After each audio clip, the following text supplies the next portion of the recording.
الحمدللہ رب العالمین والصلاة والسلام علی سید الانبیاء والمرسلین وعلی آلہ واصحابہ اجمعین اما بعد فاعوذ باللہ من الشیطان الرجیم بسم اللہ الرحمن الرحیم ان الدین عند اللہ الاسلام صدق اللہ العلی العظیم وصدق رسولہ النبی الکریم الصلاۃ والسلام علیک یا رسول اللہ الصلاۃ والسلام علیک یا حبیب اللہ الصلاۃ والسلام علیک یا نبی اللہ وعلی آلک واصحابک یا نور اللہ صلی اللہ تعالی علیہ وسلم۔ سامعین، حاضرین، ناظرین، السلام علیکم ورحمۃ اللہ وبرکاتہ۔ اللہ رب العزت کے فضل و کرم سے اس کے حبیب نبی کریم رؤوف الرحیم صلی اللہ تعالی علیہ وسلم کی نظر عنایت سے SDI مرکز نوری تربیتی سینٹر جمبوسر سے ہفتہ واری سنی اجتماع آپ کی خدمت میں پیش کیا جا رہا ہے۔ آپ اچھی طریقے سے اس بات کو جانتے ہیں کہ ضروریات دین، تعریف اور تقاضے، اس موضوع کے حوالے سے ہماری 3 نشستیں پہلے آپ کے سامنے آ چکی ہیں۔ ضروریات دین، تعریف اور تقاضے اس ٹاپک پر ہماری یہ 4تھی نشست ہے، اور انشاءاللہ الرحمن اس کے بعد ہم ضروریات دین جو باتیں ہیں ان کی تفصیلاً گفتگو کریں گے۔ سب سے پہلے آپ اس چیز کو یاد رکھ لیں کہ ایمان کسے کہتے ہیں اور کفر کسے کہتے ہیں۔ ایمان اور کفر کی تعریف کے سلسلے میں حضور صدر الشریعہ بدر الطریقہ علامہ امجد علی اعظمی علیہ الرحمہ بہار شریعت میں ارشاد فرماتے ہیں،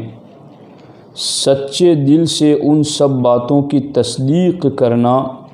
جو ضروریات دین سے ہیں اسے ایمان کہتے ہیں۔ یعنی بندہ اگر سچے دل سے تمام ضروریات دین کی تصدیق کرتا ہے تو وہ بندہ مومن ہے، اور تمام ضروریات دین کی سچے دل سے تصدیق کرنا اسے ایمان کہتے ہیں۔ تصدیق کا معنی ہے ماننا، تسلیم کرنا، اور اسی کے حوالے سے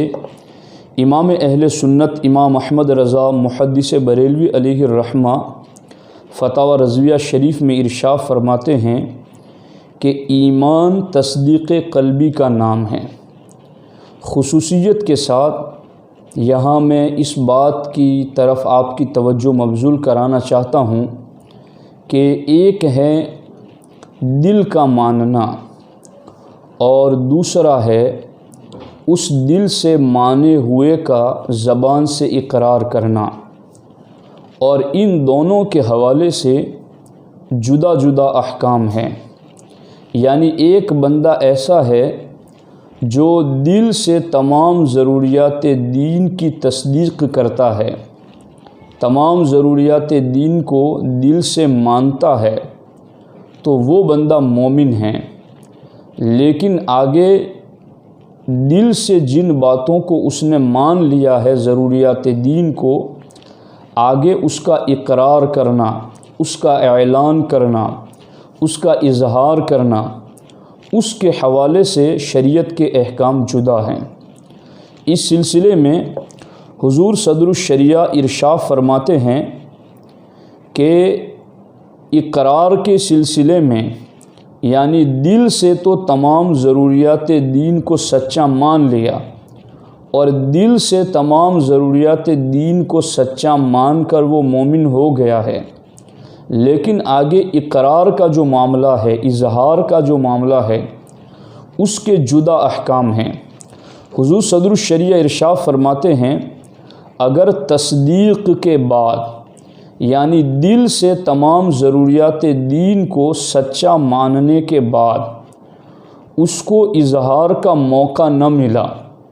یعنی دل سے جن ضروریات دین کو سچا مانا تھا ان ضروریات دین کو سچا ماننے کا اظہار کرنے کا اسے موقع نہ ملا تو عند اللہ مومن ہیں، یعنی وہ اللہ کی بارگاہ میں مومن سمجھا جائے گا۔ اور اگر موقع ملا اور اس سے مطالبہ کیا گیا اور اقرار نہ کیا تو کافر ہیں۔ یعنی ایک بندہ ایسا ہے جس نے دل سے تمام ضروریات دین کو سچا مان لیا، اب ایک صورت آگے یہ بنی کہ اسے اظہار کا موقع ہی نہ ملا اور وہ انتقال کر گیا، تو اس کے لیے حکم یہ ہے کہ وہ اللہ کی بارگاہ میں مومن ہیں۔ ہاں، دنیا میں کسی کے سامنے اس نے اظہار نہیں کیا ہے، اس لیے اس کی جنازے کی نماز نہیں پڑھی جائے گی، نہ اسے مسلمانوں کے قبرستان میں دفن کیا جائے گا اور نہ اس کی تجہیز و تکفین کی جائے گی، کیونکہ اس نے لوگوں کے سامنے اس کا اظہار نہیں کیا ہے اور اظہار کا اسے موقع بھی نہ ملا اور وہ انتقال کر گیا ہے، تو اللہ کی بارگاہ میں وہ مومن ہیں، چاہے اس کو جلا دیا جائے، چاہے اس کو پانی میں بہا دیا جائے، چاہے اس کی راکھ کو ہوا میں اڑا دیا جائے، لیکن اگر دل سے اس نے تمام ضروریات دین کو سچا مان لیا اور اظہار کا وقت آنے سے پہلے ہی موت آ گئی تو اگرچہ دنیا میں تمام اس کے اوپر احکامات کافروں والے کیے جائیں گے، مگر عند اللہ وہ مومن ہیں اور عند اللہ وہ جنت کا حقدار اور مستحق ہیں۔ اور حضور صدر الشریعہ آگے فرماتے ہیں اگر تمام ضروریات دین کو اس نے دل سے سچا مان لیا اور پھر اسے موقع بھی ملا اظہار کا، یعنی ضروریات دین جن کو اس نے مانا ہے اس کے اظہار کا اس کو موقع ملا، بلکہ اس سے مطالبہ بھی کیا گیا کہ کیا تم دل سے ان تمام باتوں کو مانتے ہو جو ضروریات دین ہے، اس کا مطالبہ بھی کیا گیا اور پھر اس نے اقرار نہ کیا تو حضور صدر الشریعہ فرماتے ہیں وہ کافر ہیں۔ اور اگر مطالبہ نہ کیا گیا تو احکام دنیا میں کافر سمجھا جائے گا، یعنی مطالبے سے پہلے وہ انتقال کر گیا اور اس نے خود بھی اس کا اظہار اور اعلان نہ کیا، یعنی موقع تو اس کو ملا تھا مگر اس سے مطالبہ نہ کیا گیا اور اس نے خود بھی ان ضروریات دین کو جس کو مانا تھا دل سے اس کا اعلان نہیں کیا، تو اب وہ بندہ اگرچہ دل سے ماننے کی وجہ سے عند اللہ تو مومن ہیں، مگر دنیا کے اندر اس کے اوپر احکام کافر والے ہی جاری ہوں گے۔ حضور صدر الشریعہ بدر الطریقہ علامہ امجد علی اعظمی علیہ الرحمہ کی اس تفسیر سے اور اس تشریح سے یہ بات ہماری سمجھ میں آتی ہے کہ ضروریات دین کو دل سے سچا ماننا ہی ایمان ہے، اور آگے اظہار کا معاملہ ہے، تو اگر اس کو ان ضروریات دین کو جنہیں اس نے دل سے مانا ہے اس کے اظہار کا موقع ہی نہ ملا تو وہ عند اللہ مومن ہیں، یعنی ادھر اس نے تمام ضروریات دین کے سچا ہونے کو مان لیا اور اس کا انتقال ہو گیا تو وہ عند اللہ مومن ہے، اللہ کی بارگاہ میں مومن ہے، اگرچہ اس کے ساتھ دنیاوی تمام احکامات اہل کفر والے ہی کیے جائیں گے، اور اگر دل سے سچا مانا پھر موقع بھی ملا اور اس سے مطالبہ بھی کیا گیا پھر بھی اس نے اقرار نہ کیا تو اب آگے اس کے لیے کفر کا حکم رہے گا۔ یہاں ٹھہر کر کے آپ اس بات کو بھی اچھی طرح سے سماعت کر لیں کہ چونکہ یہ کہا گیا کہ ایمان تصدیق قلبی کا نام ہے، یعنی ایمان دل سے سچا ماننے کا نام ہے، اقرار میں، اظہار میں، اعلان میں احکامات جدا جدا ہیں۔ اس کے حوالے سے آسانی کے ساتھ بات اس وقت سمجھ میں آتی ہے جب ہم قرآن مقدس سے سورہ نحل کی آیت نمبر 106 کا مطالعہ کرتے ہیں، جس میں حضرت عمار ابن یاسر رضی اللہ تعالیٰ عنہ کے حوالے سے ایک واقعہ پیش آیا اور اس پر آیت کریمہ کا نزول ہوا۔ معاملہ یہ تھا کہ حضرت عمار ابن یاسر، ان کے والد یاسر، ان کی والدہ حضرت سمیہ، حضرت صہیب، حضرت بلال، حضرت خباب اور حضرت سالم رضی اللہ تعالی عنہم، کفار نے انہیں پکڑ لیا اور انہیں سخت سے سخت سزائیں دیں تاکہ وہ اسلام سے پھر جائیں، اور حضرت سیدنا عمار رضی اللہ تعالیٰ عنہ کے والد محترم حضرت یاسر کو اور آپ کی والدہ حضرت سمیہ رضی اللہ تعالیٰ عنہما کو نہایت دردناک انداز میں ان کافروں نے شہید کر دیا۔ حضرت عمار رضی اللہ تعالیٰ عنہ ضعیف تھے اور اس وقت انہوں نے جو کچھ بھی کہلوایا کافروں نے، حضرت عمار رضی اللہ تعالیٰ عنہ نے اپنی زبان سے وہ جملے جاری کر دیے، اور پھر اللہ کے رسول صلی اللہ تعالیٰ علیہ وسلم کی بارگاہ میں یہ خبر پہنچی کہ عمار تو کافر ہو گئے، تو ہمارے آقا علیہ الصلوۃ والسلام نے ارشاد فرمایا ہرگز نہیں، عمار سر سے پاؤں تک پورا ایمان سے بھرا ہوا ہے، اور عمار کے خون اور بوٹی میں بھی ایمان رچا بسا ہوا ہے، ایسا نہیں ہو سکتا کہ عمار کافر ہو جائیں۔ اللہ کے رسول صلی اللہ تعالیٰ علیہ وسلم کی اس شہادت کے بعد حضرت عمار رضی اللہ تعالیٰ عنہ روتے ہوئے بارگاہ رسالت میں آئے اور سرکار کی خدمت میں عرض کیا، یا رسول اللہ صلی اللہ تعالیٰ علیہ وسلم، بہت ہی برا ہوا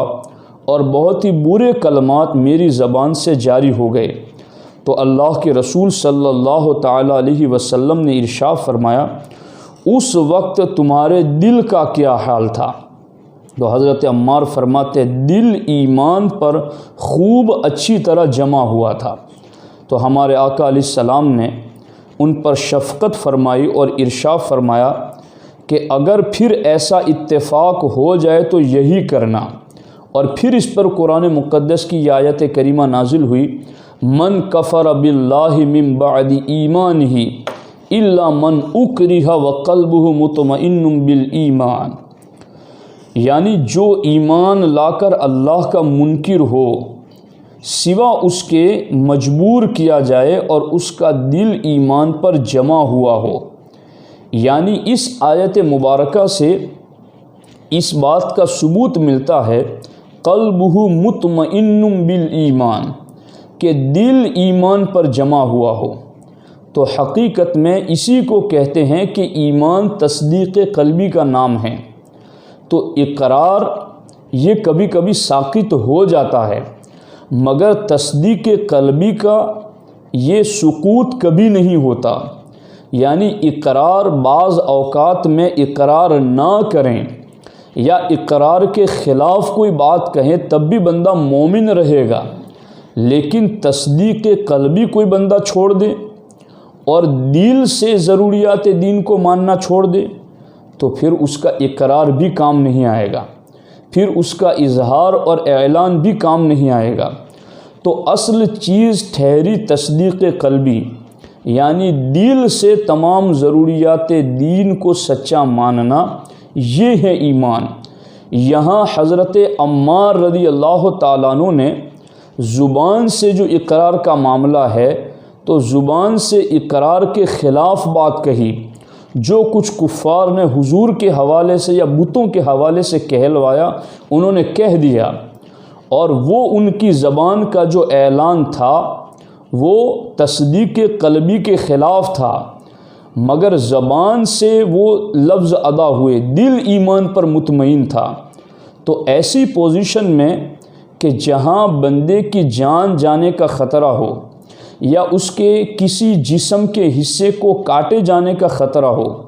یا اس کو سخت مارنے کا قوی خطرہ ہو، اور جو دھمکی دے رہا ہو وہ اس بات پر قادر بھی ہو کہ یہ جو دھمکی دے رہا ہے وہ کر گزرے گا، تو ایسی صورت میں بندے کو یہ اختیار دیا گیا ہے کہ وہ اپنی زبان سے اگر کوئی ایسی بات کہہ دیتا ہے جو کہ ضروریات دین کے خلاف ہے اور اس حالت میں بھی اس کا دل ایمان پر جمع ہوا ہے، اس کا دل تمام ضروریات دین پر جمع ہوا ہے، تو ایسا بندہ اس حالت میں بھی کافر نہیں ہے، بلکہ اس حالت میں بھی وہ مومن ہی رہے گا۔ اور اس کے ساتھ ساتھ آپ اس چیز کو بھی دیکھیں جس کو حضور صدر الشریعہ بدر الطریقہ علامہ امجد علی اعظمی علیہ الرحمہ نے اس کو ذکر فرمایا ہے۔ آپ فرماتے ہیں مرتد ہونے کی چند شرطیں ہیں، یعنی ایک بندہ ایسا ہے جو تمام ضروریات دین کو دل سے سچا ماننے کی وجہ سے اور اس کا اقرار، اظہار اور اعلان کرنے کی وجہ سے مسلمان تھا، اب اگر وہ مرتد ہو جاتا ہے، اسلام کو چھوڑ جاتا ہے، تو کیا شرطیں ہیں جس کی وجہ سے اس کا خلاف اسلام بات کرنا اس کے ارتداد کی دلیل بنے گا؟ تو اس سلسلے میں حضور صدر الشریعہ فرماتے ہیں کہ مرتد ہونے کی چند شرطیں ہیں۔ عقل، یعنی عاقل ہونا۔ فرماتے ہیں نا سمجھ بچہ اور پاگل سے ایسی بات نکلی تو حکم کفر نہیں۔ آپ دیکھیں یہاں پر، اب یہاں ٹھہر کر کے اس بات کی طرف بھی میں آپ کی توجہ دلاؤں کہ ابو داؤد شریف کی حدیث ہیں اور دیگر کتابوں میں بھی یہ حدیث پاک لکھی ہوئی ہیں۔ حضرت مولا علی رضی اللہ تعالیٰ عنہ سے بھی روایت ہیں، اور حضرت سیدتنا ام المومنین عائشہ صدیقہ رضی اللہ تعالیٰ عنہ سے بھی روایت ہے۔ ہمارے نبی نے ارشاد فرمایا رفع القلم عن ثلاثۃ، یعنی 3 لوگوں سے اللہ رب العزت نے قلم اٹھا لیا ہے، یعنی ان کا کوئی جرم اور گناہ جو بظاہر نظر آ رہا ہے وہ لکھا نہیں جائے گا۔ کون سے 3 لوگ؟ سرکار فرماتے عن النائم حتی یستیقظ، سونے والا جب تک کہ بیدار نہ ہو جائے۔ تو نیند کی حالت میں اگر اس سے کوئی چیز سرزد ہوتی ہے، جیسے نیند میں کوئی بکواس کر رہا ہے، تو حالت نیند میں اگر اس سے کوئی بات سرزد ہوتی ہے تو اس پر کوئی حکم نہیں لگے گا۔ اسی طرح سے وَعَنِ الصَّبِيِّ حَتَّى يَحْتَلِمَ، اور بچہ جب تک کہ بالغ نہ ہو جائے، تو نابالغ کے اوپر سے بھی شریعت کا قلم اٹھا ہوا ہے۔ اسی طرح سے وَعَنِ الْمَجْنُونِ حَتَّى يَعْقِلَ، اور پاگل اور بے ہوش شخص جب تک کہ عقل اور ہوش میں نہ آ جائے تو پھر اس سے بھی شریعت کا قلم اٹھا ہوا ہے۔ اب آپ اس سلسلے میں غور کریں کہ حضور صدر الشریعہ بدر الطریقہ علامہ امجد علی اعظمی علیہ الرحمہ فرماتے ہیں کہ اگر کوئی بندہ ایمان کے بعد مرتد ہوتا ہے تو پھر یہ 3 چیزیں دیکھی جائے گی، یعنی عقل ہونا، نا سمجھ بچہ اور پاگل سے ایسی بات نکلی تو حکم کفر نہیں ہے۔ اب یہاں ٹھہر کر کے میں ان لوگوں کی بھی توجہ چاہتا ہوں جو صوفیہ صالحین کے شطحیات پر گفتگو کرتے ہیں۔ عالم جذب اور عالم مستی میں جو صوفیہ کی زبان سے بعض کلمات جاری ہوئے تو جو اس پر بھی حکم کفر لگاتے ہیں، جیسے وابی ہیں، غیر مقلدین ہیں، صوفیہ کے شطحیات پر گفتگو کرتے ہیں، اور وہ ان الحق والی منصور حلاج کی بات لائیں گے، یا پھر حضرت سیدنا بایزید بستامی علیہ الرحمہ کی ما اعظم شانی والی بات لائیں گے۔ حالانکہ ان تمام باتوں کا جواب امام اہل سنت نے فتاوی رضویہ شریف میں بڑی تفصیل سے دیا ہے، لیکن اس چیز کو اس ضمن میں جس اصول کے تحت ہم بات کر رہے ہیں آپ یاد رکھ لیں کہ اگر کسی بندے کی زبان سے کلمہ کفر جاری ہوتا ہے تو اس پر مرتد ہونے کا، کافر ہونے کا حکم اس وقت لگے گا جب کہ وہ عاقل ہو۔ نا سمجھ بچے سے اگر کوئی ایسا جملہ جاری ہو جائے یا پاگل سے ایسی کوئی بات اس کی زبان سے نکل جائے تو حکم کفر نہیں ہے۔ جس عالم میں کسی صوفی صالح پر عقل مغلوب ہو چکی جس کی، اور وہ عالم مدہوشی میں اس طرح کی بات کر گیا، تو یہ تو سرکار نے خود کہا ہے رفع القلم عن ثلاثۃ، کہ ایسے 3 بندوں سے تو اللہ نے قلم ہی اٹھا لیا ہے کہ ان میں سے ایک وہ ہے عن المجنون حتی یعقل، کہ بے ہوش شخص جب تک کہ ہوش میں نہ آ جائے۔ کئی صالحین کی باتوں کے سلسلے میں ہم نے پڑھا کہ جب سیدنا بایزید بستامی سے کہا گیا کہ آپ ابھی کہہ رہے تھے ما اعظم شانی، اور یہ جملہ تو اللہ کی شان کے لائق ہے، آپ نے کہا یہ جملہ تو میں نے نہیں کہا۔ تو وہ جو انہوں نے کہا تھا، اتنے لوگوں نے سنا تھا، وہ ایک بے ہوشی کے عالم میں تھا، جذب اور مستی کی کیفیت میں تھا، تو اس لیے اس جملہ کفر پر جو اس حالت میں جاری ہو اس پر حکم کفر جاری نہیں ہوتا ہے۔ دوسری شرط کسی مومن کے مرتد ہونے کے لیے یہ ہے، حضور صدر الشریعہ فرماتے ہوش، اگر نشے میں بقا تو کافر نہ ہوا۔ کوئی نشے میں اگر کچھ بول گیا، ہوش میں نہیں تھا، تو اس پر کفر کا حکم نہیں لگے گا۔ اور تیسری چیز ہے اختیار مجبوری، یعنی اس بندے کے لیے اختیار مجبوری اور اکراہ کی صورت میں حکم کفر نہیں۔ یعنی اگر کوئی مجبوری ہو، اکراہ کی صورت ہو، تو ایسی اکراہ کی صورت میں بھی اس پر حکم کفر نہیں لگے گا۔ اب یہ اکراہ اور مجبوری کیا ہے؟ حضور صدر الشریعہ فرماتے ہیں مجبوری کے یہ معنی ہے کہ جان جانے یا عضو کٹنے یا ضرب شدید یعنی سخت مارنے کا صحیح اندیشہ ہو، اس صورت میں صرف زبان سے اس کلمے کے کہنے کی اجازت ہے، بشرطے کہ دل میں وہی اطمینان ایمانی ہو۔ تو اب آپ دیکھیں، ان صورتوں میں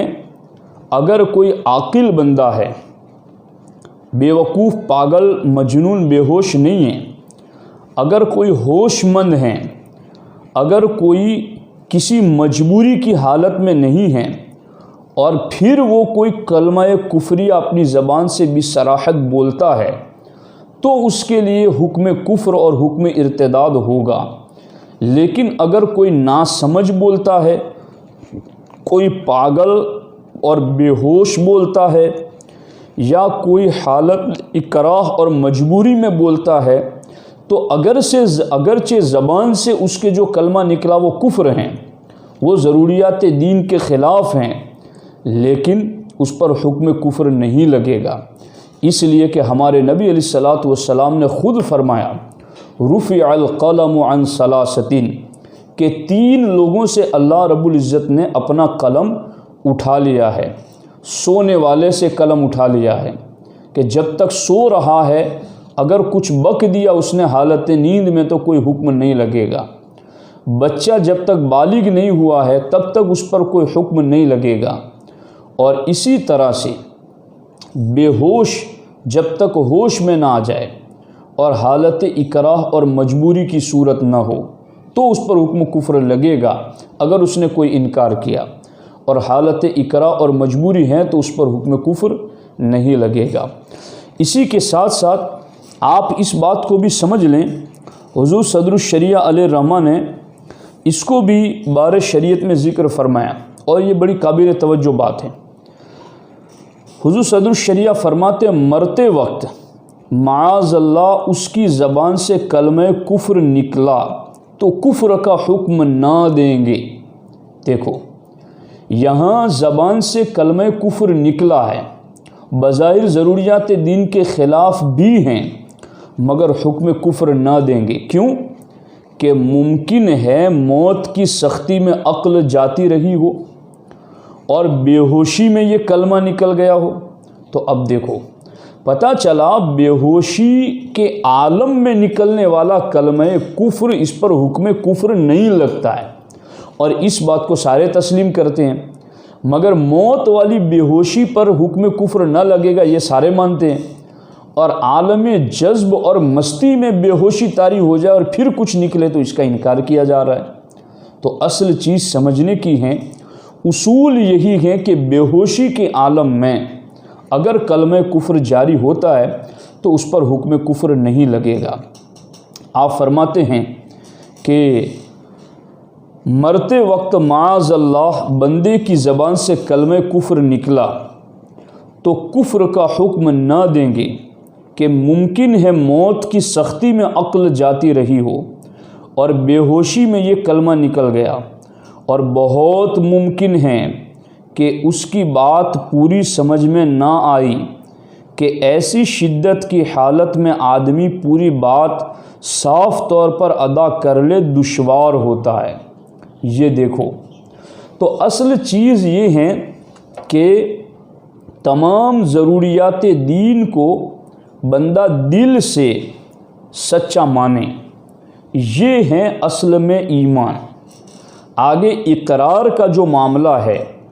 اس دل سے تصدیق جن باتوں کی کر دی ہیں، جن باتوں کو دل سے اس نے سچا مان لیا ہے، اس کے اظہار کے بارے میں آگے حکم جدا ہیں۔ بعض اوقات اظہار نہ کیا تو وہ عند الناس، لوگوں کے نزدیک تو وہ پہلے والے حکم ہی پر رہے گا، یعنی کافر ہی رہے گا، مگر عند اللہ وہ مومن رہے گا۔ اور اگر وہ اس سے اظہار کا موقع ملا، اس سے مطالبہ بھی کیا گیا اور اس نے پھر بھی اقرار نہ کیا تو اب اس کے لیے حکم کفر رہے گا۔ اور پہلے سے اگر کوئی بندہ مومن ہے اور اس پر حالت اکراہ طاری ہوئی، جس کی ہم تعریف کر چکے ہیں، تو ایسی صورت میں اگر اس نے زبان سے کوئی خلاف ضروریات دین بات کر دی تو بھی اس پر حکم کفر نہیں لگے گا۔ اس سلسلے میں اب آپ اس چیز کو بھی ساتھ ہی میں ملاحظہ فرما لیں کہ ضروریات دین جتنی باتیں ہیں، ان ضروریات دین کے بارے میں چند باتیں خاص طور پر قابل توجہ ہیں۔ یعنی اگر ضروریات دین کا کوئی بندہ انکار کرتا ہے تو آگے اس کے لیے کیا حکم ہوگا؟ تو دیکھیے، صرف یہی نہیں کہ ضروریات دین میں سے کسی ضرورت دینی کا انکار کفر ہے۔ حضور صدر الشریعہ نے تو کفر کی تعریف میں یہی فرمایا ہے کہ کسی ایک ضرورت دینی کے انکار کو بھی کفر کہتے ہیں، اگرچہ باقی تمام ضروریات دین کی تصدیق کرتا ہو۔ یعنی باقی تمام ضروریات دین کو مانتا ہو مگر ایک ضرورت دینی کا انکار کرتا ہو تو ایسا بندہ بھی کافر ہے۔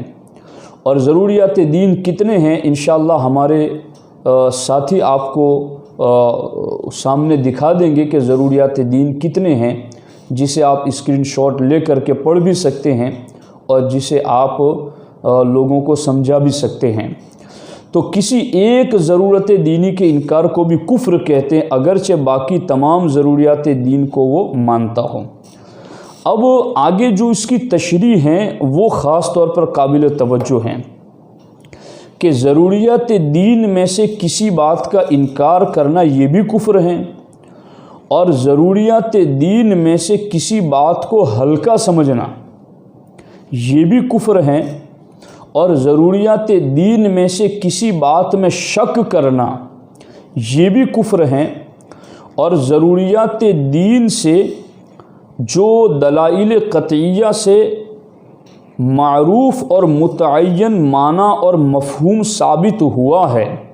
اس معنی اور مفہوم میں تبدیلی کرنا یہ بھی کفر ہے۔ یعنی اب یہاں پر چند باتیں بن گئی، توجہ رکھیے اس چیز پر کہ ضروریات دین ہم آپ کو بتائیں گے کیا ہے۔ تو ابتداءً آپ اس بات کو سمجھ لیں کہ ضروریات دین میں سے کسی ایک بات کا انکار بھی کفر ہے۔ جیسے مثال کے طور پر میں آپ کو ایک چیز کی طرف توجہ دلا دوں کہ وہ ضروریات دین میں سے ایک چیز کیا ہے۔ اعلیٰ حضرت امام اہل سنت ارشاد فرماتے ہیں کہ رسول اللہ صلی اللہ تعالی علیہ وسلم اور دیگر انبیاء کرام علیہم الصلاۃ والسلام کو اللہ عز و جل نے اپنے بعض غیوب کا علم دیا ہے، یہ ضروریات دین میں سے۔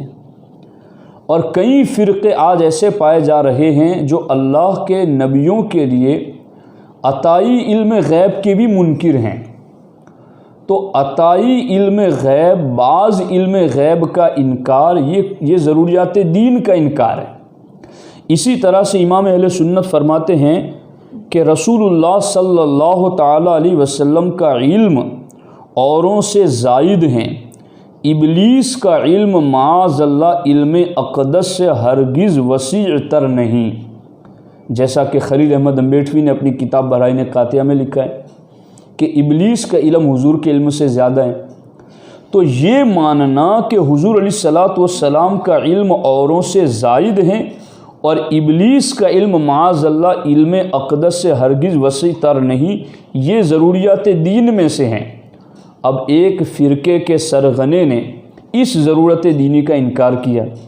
تو اگرچہ وہ تمام ضروریات دینی کو مانتا ہے مگر ایک ضرورت دینی کا انکار کیا تو اس کی وجہ سے بندہ کافر ہو جاتا ہے۔ اب دوسری مثال، ضروریات دین میں سے کسی ضرورت دینی کو ہلکا جاننا، اس کا استخفاف اور اس کی توہین کرنا، اس پر بھی حکم کفر لگے گا۔ جیسے بعض کامیڈین لوگ، بعض مسخرے ٹائپ کے لوگ جو محض لوگوں کو ہنسانے کے لیے وہ اس طرح کی بات ضروریات دین کا مذاق اڑا دیتے ہیں، تو یہ ضروریات دین میں سے کسی ایک کو ہلکا جاننا، اس کا مذاق اڑانا، یہ بھی کفر ہے۔ اسی طریقے سے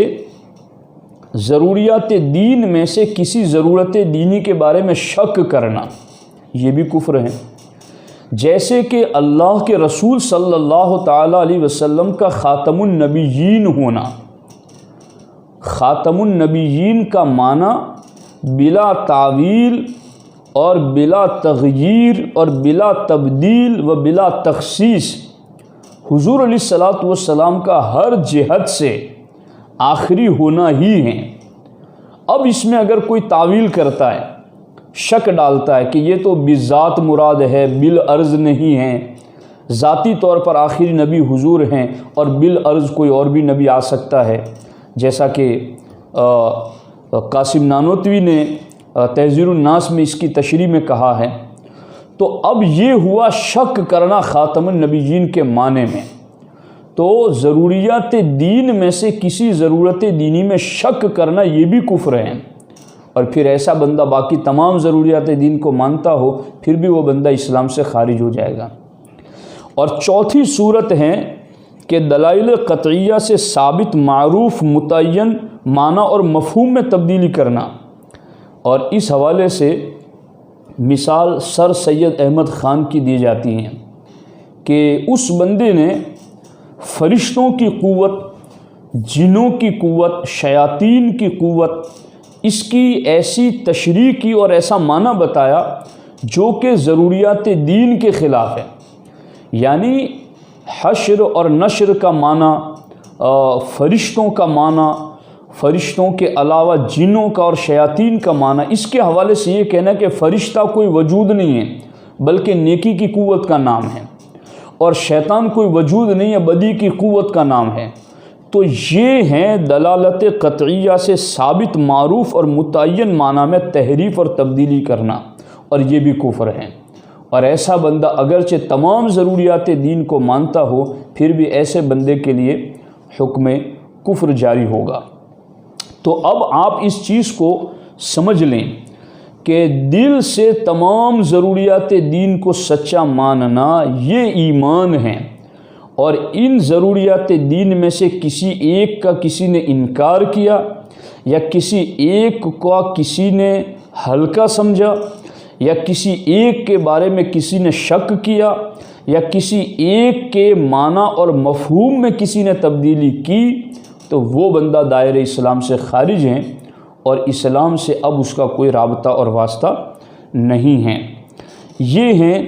ضروریات دین کی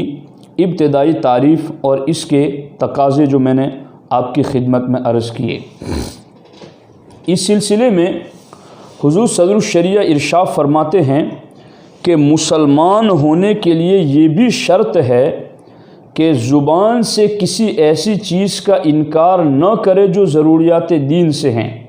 اگرچہ باقی تمام باتوں کا اقرار کرتا ہو۔ اگرچہ وہ یہ کہیں کہ صرف زبان سے انکار کیا ہے، دل میں انکار نہیں ہے، تو سوائے ان حالتوں کے جن حالتوں میں اجازت ہے اس کے علاوہ، یعنی اگر کوئی پاگل ہیں، کوئی ناسمجھ بچہ ہے، کوئی بے ہوش ہے، یا کوئی حالت اکرام میں، اگر یہ حالتیں نہیں ہیں اور ان حالتوں کے علاوہ کوئی زبان سے کلمہ کفریہ بولتا ہے اور پھر وہ یہ کہتا ہے کہ نہیں میرے دل میں تو ایمان مطمئن تھا، تو اب اس کی یہ بات نہیں مانی جائے گی، اب اس کے اوپر ضروریات دین کے انکار کی وجہ سے حکم کفر ضرور آئے گا۔ اس سلسلے میں آپ اس چیز کو بھی دیکھ سکتے ہیں، امام اہل سنت نے اس کی تشریح جو فتح رضویہ شریف کی جلد نمبر 29 میں بھی کی ہے اور جلد نمبر 14 میں بھی آپ نے اس کی تشریح کی ہے۔ اچھا، اب یہاں پر ایک چیز یہ بھی ہے کہ کفری بات کا دل میں خیال پیدا ہوا، یعنی زبان سے تو اس نے کوئی کفریہ کلمہ نہیں کہا مگر دل میں کفری بات کا خیال پیدا ہوا، یعنی ممکن ہے کہ اس گفتگو کو سننے کے بعد جو گانوں میں، فلموں میں، پکچروں میں، کامیڈیوں میں کفریہ کلمات جو ہوتے ہیں بندے نے اس کو سنا ہو اور وہ اس سے توبہ کر لے، لیکن پھر بھی چونکہ اس کے دل و دماغ میں وہ گانے موجود ہیں تو خیال آتا رہتا ہے مگر زبان سے وہ جملے نہیں بولتا ہے، تو اب کیا دل میں خیال آنے پر کفر کا یہ بھی کافر ہو جائے گا بندہ؟ اس پر حضور صدر الشریعہ فرماتے ہیں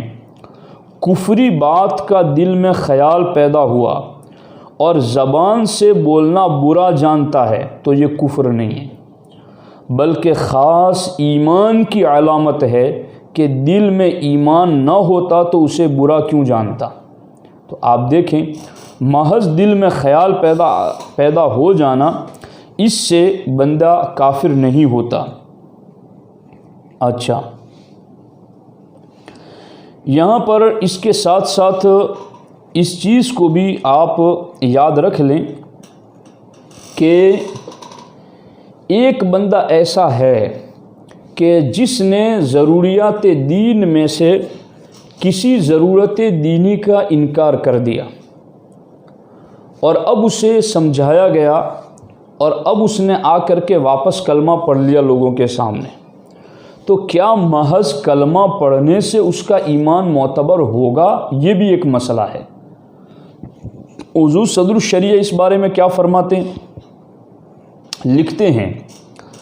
اگر ضروریات دین میں سے کسی بات کا انکار کیا ہو تو جب تک اس ضرورت دینی کا اقرار نہ کرے جس سے انکار کیا ہے، محض کلمہ شہادت پڑھنے پر اس کے اسلام کا حکم نہ دیا جائے گا، کیونکہ کلمہ شہادت کا اس نے بظاہر انکار نہ کیا تھا۔ مثلا نماز یا روزہ کی فرضیت سے انکار کرے یا شراب اور سور کے حرام ہونے کو نہ مانے تو اس کے اسلام کے لیے یہ شرط ہے کہ جب تک خاص اس امر کا اقرار نہ کرے اس کا اسلام قبول نہیں ہوگا۔ یا اللہ تبارک و تعالیٰ کی بارگاہ میں گستاخی کرنے سے کافر ہوا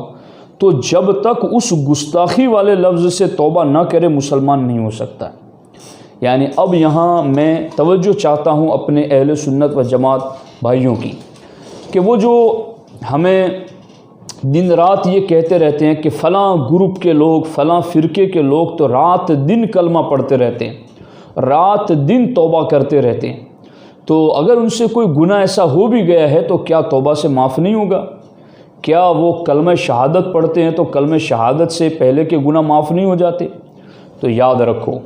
یہ اصول کی باتیں ہیں، یہ دین کی بنیاد ہیں۔ اگر کسی بندے نے، مثال کے طور پر سمجھ لیجیے، اگر کسی بندے نے حضور علیہ الصلاۃ والسلام کے لیے اللہ کی طرف سے ملنے والے بعض غیب کا انکار کیا تو یہ ضروریات دین کا انکار ہو گیا۔ اب اس ضروریات دین کے انکار کے بعد اس کی پکڑ دھکڑ ہوئی اور اس نے کہا کہ چلو مجھ سے کفر ہو گیا تو میں کلمہ پڑھ لیتا ہوں، تو صرف اس سے کلمہ نہیں پڑھوایا جائے گا بلکہ پہلے اس سے یہ کہلوایا جائے گا کہ اب تمہیں یہ کہنا ہے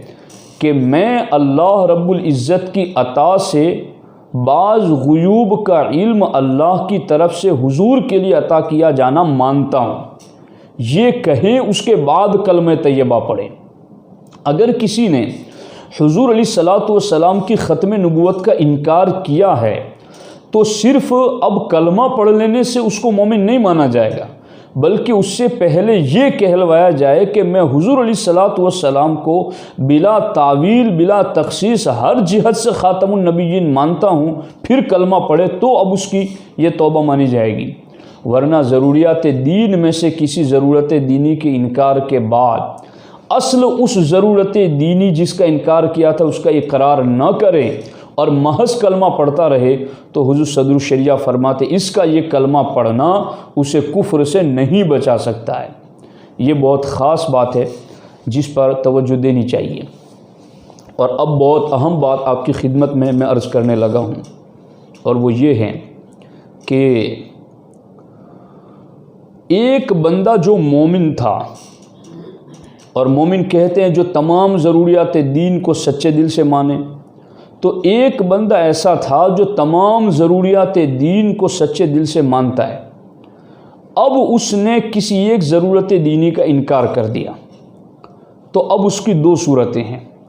یا تو اس نے حکومت اسلامی میں انکار کیا ہے، یا پھر ایسی جگہ اس نے انکار کیا جہاں اسلامی حکومت نہیں ہے۔ اگر اس نے کسی ضرورت دینی کا انکار اسلامی حکومت میں کیا ہے تو حضور صدر الشریعہ فرماتے ایسے بندے کو 3 دن تک قید میں رکھا جائے اور اس کو اسلام کی تلقین کی جائے، اسلام سمجھایا جائے، اسلام کی ترغیب دلائی جائے، اور 3 دن رکھنے کے بعد سمجھانے کے بعد اگر وہ جس ضرورت دینی کا انکار کیا تھا اگر اس کا اقرار کر لے اور واپس آ جائے تو اگر مسلمان ہو جائے فبیہا،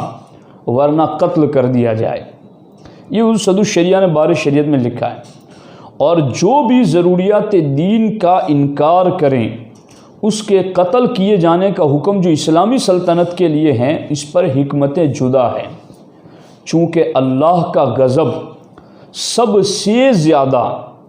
نبی کی توہین اور گستاخی پر آتا ہے۔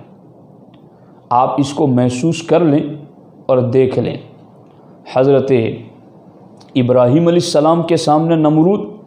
اور حضرت موسیٰ علیہ السلام کے سامنے فرعون، یہ دونوں انا ربکم الاعلیٰ کا نعرہ لگانے والے اپنے آپ کو خدا کہلواتے تھے لوگوں سے، مگر اللہ نے انہیں ڈھیل دی۔ مگر جب یہ نبی سے ٹکرائے تو پھر اللہ رب العزت نے انہیں غرق کر دیا۔ تو توہین نبوت جب ہوتی ہیں تو پھر اس پر اللہ کا عذاب آ جاتا ہے۔ تو یہ تو عام لوگ بھی جانتے ہیں کہ جسم میں اگر انگلی میں کوئی ایسا مرض لگ جائے کہ جس کی وجہ سے پورے ہاتھ میں سڑا لگ جائے گا، پورا جسم بگڑ جائے گا، تو ڈاکٹر طبیب بھی کہتے اتنی انگلی کا حصہ کاٹ کے رکھ دو تاکہ باقی جسم محفوظ ہو جائے۔ تو نبیوں کی توہین پر، ضروریات دین کے انکار پر اللہ کا عذاب آتا ہے۔ اسلامی سلطنت میں اللہ کا حکم ہے کہ وہ اس ضروریات دین کے منکر کو ختم کر دے تاکہ باقی پوری بستی بھی عذاب سے محفوظ ہو جائے۔ اب دیکھو حضور صدر الشریعہ آگے فرماتے ہیں،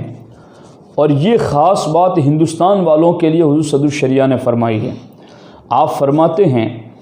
اب چونکہ حکومت اسلام ہندوستان میں باقی نہیں، کوئی روک تھام کرنے والا باقی نہ رہا، ہر شخص جو چاہتا ہے بکتا ہے، اور آئے دن مسلمانوں میں فساد پیدا ہوتا ہے، نئے نئے مذہب پیدا ہوتے رہتے ہیں، ایک خاندان بلکہ بعض جگہ ایک گھر میں کئی مذہب ہیں، اور بات بات پر جھگڑے لڑائی ہیں۔ ان تمام خرابیوں کا باعث یہی نیا مذہب ہے۔ ایسی صورت میں سب سے بہتر ترکیب وہ ہیں جو ایسے وقت کے لیے قرآن و حدیث میں ارشاد ہوئی، اگر مسلمان اس پر عمل کریں تمام قصوں سے نجات پائیں، دنیا و آخرت کی بھلائی ہاتھ آئیں۔ وہ ترکیب کیا ہے کہ اس ترکیب پر عمل کرنے کی وجہ سے تمام قصوں سے نجات مل جائے، دنیا اور آخرت کی بھلائی مل جائے،